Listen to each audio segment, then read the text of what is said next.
Operation devil hunt নিয়ে আরো জানবো। আমাদের সাথে গাজীপুর থেকে যোগ দিচ্ছেন সহকর্মী মাহমুদা শিকদার।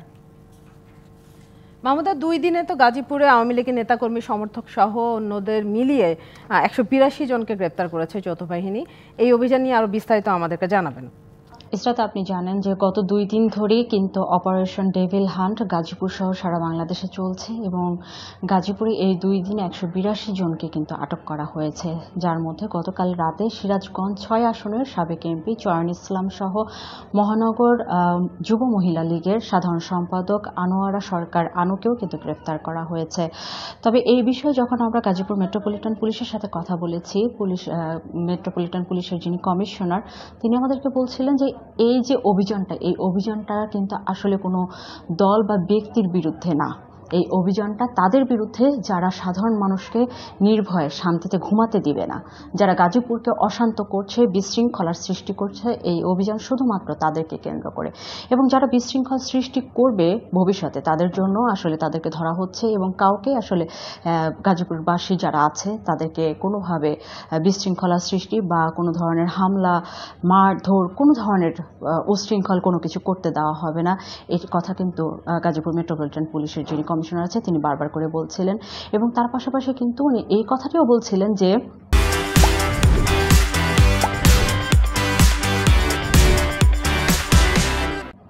কোনো মামলায় পুলিশ বাদী হবে না। পুলিশ বাদী হবে সেই মামলাতে যে মামলার বাদী পাওয়া যাবে না। কিন্তু এখন পর্যন্ত গাজীপুরে যে ঘটনাগুলো ঘটেছে, পরতে যে ঘটনাগুলো ঘটছে, প্রত্যেকটি ঘটনারই কিন্তু বাদী আছে। তার জন্য যে মামলাগুলো হবে ভবিষ্যতেও সেই প্রত্যেকেই কিন্তু যারা ভুক্তভোগী তাদেরকে বাদী হয়ে মামলা করতে হবে, এ বলেও কিন্তু এই জিনিসটি কমিশনার সাহেব জানিয়েছিলেন। এবং তার পাশাপাশি যারা বৈষম্য বিরোধী ছাত্র আছে তারা কিন্তু দাবি করছিলেন বারবার করে যে পুলিশের যে কাজ, সেই তৎপরতা কিন্তু আরও কঠোরভাবে তৎপর হয়ে কাজ করতে হবে।